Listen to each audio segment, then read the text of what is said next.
Hey guys, JamesMCD Reviews here, and hey, look at that, I'm talking about a new movie for once. Today I'm going to be talking about The Mitchells vs. the Machines, the new animated Netflix movie directed by Mike Rianda of Gravity Falls fame, and executive produced by Phil Lord and Chris Miller. So this movie centers around Katie, the eccentric teenage film student who is excited about going to film school in California, not only to find more people like her that share her creative passions, but also to get away from her really dysfunctional family, particularly her dad, voiced by Danny McBride, who has a lot of trouble taking interest in her as a person and her hobbies and things like that. And when the dad sees that they're starting to drift apart, he decides to take them all on a road trip against their will, so that they can have a bonding exercise, basically. But that all gets undercut by the end of the world, pretty much, as this corporation called PAL Labs unleashes the robot apocalypse on humanity. And now the Mitchells have to work through their problems to save the world. Now, I was actually really looking forward to this movie. Like, even back when it was called Connected, which was just the worst title imaginable, like, I just got excited based on, like, the people involved. Like, I loved Gravity Falls. Like, I really need to do a video on it at some point because it is still to this day one of my favorite cartoons of all time.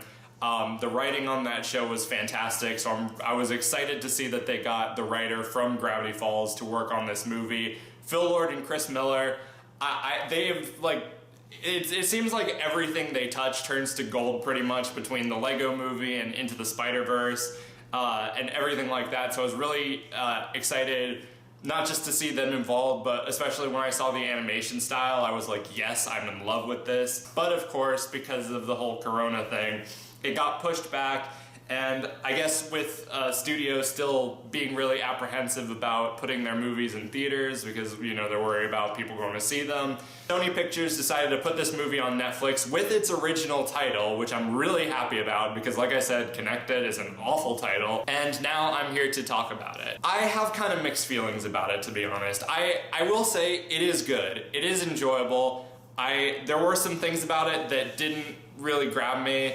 but I enjoyed it more than I didn't enjoy it. So let's start off with the good first. First of all, the animation is beautiful. I mean, it borrows a lot from the Into the Spider-Verse art style with, like, the whole, you know, 3D images made to look like 2D, and it looks awesome. I think it's really unique, and especially with the little, like, whenever something, like, excited, like one of the characters will get excited, they'll have little, like, crayon animations like pop up behind them, or when they want to emphasize a joke. It almost feels like Katie made the movie. Another thing I really enjoyed is the cast. I thought all of them did a really good job.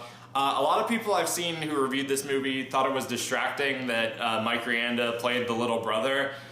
I mean, that didn't bother me. I mean, like I said, I grew up on Gravity Falls, where pretty much the entire cast was voiced by adults. So, like, both the main kids were voiced by adults, so I didn't have a problem with that at all. I thought all the cast was great. I thought they fit their roles perfectly. I thought the humor as well, for the most part, really landed.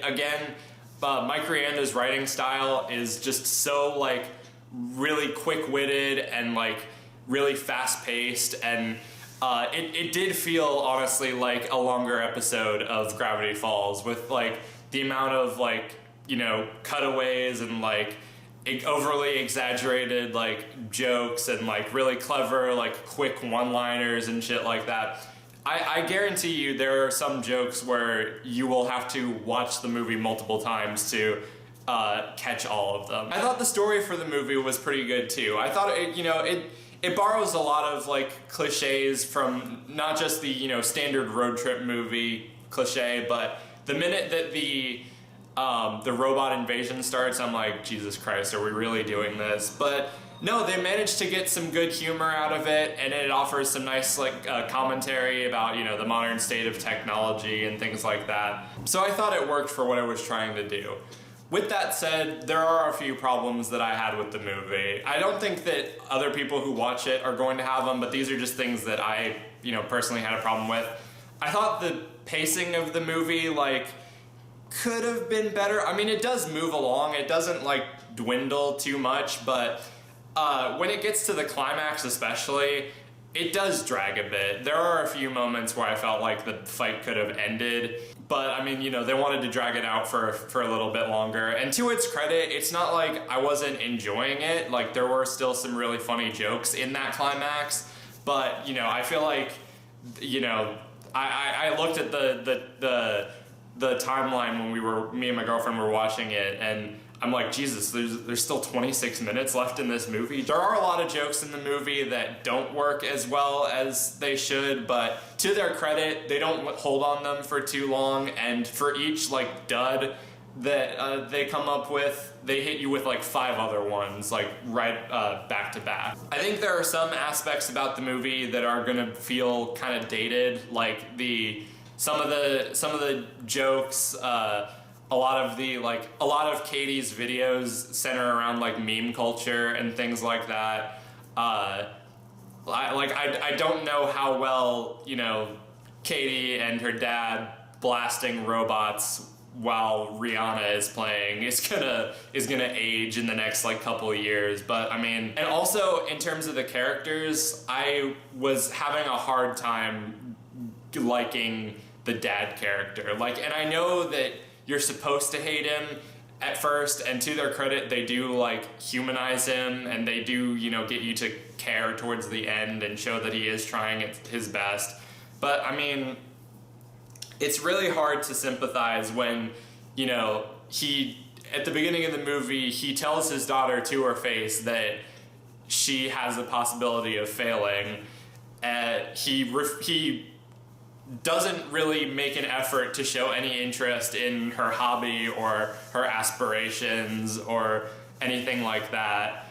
He takes away and breaks all of her like technology, and he forces this whole road trip thing on her at the last minute. Like he flat out cancels her flight and forces her to go on this like several day long road trip. But I do think the characters for the most part were really entertaining and really likable.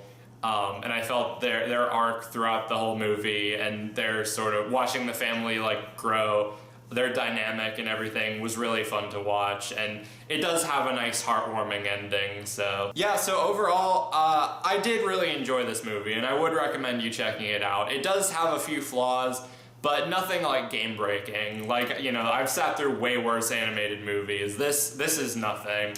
I thought it was, you know, really heartfelt, it was really funny, it was beautifully animated. Lord & Miller, yet again another knockout, and I can't wait to see what they do next. So going to my ranking, I would have to give The Mitchells vs. the Machines a 4 out of 5.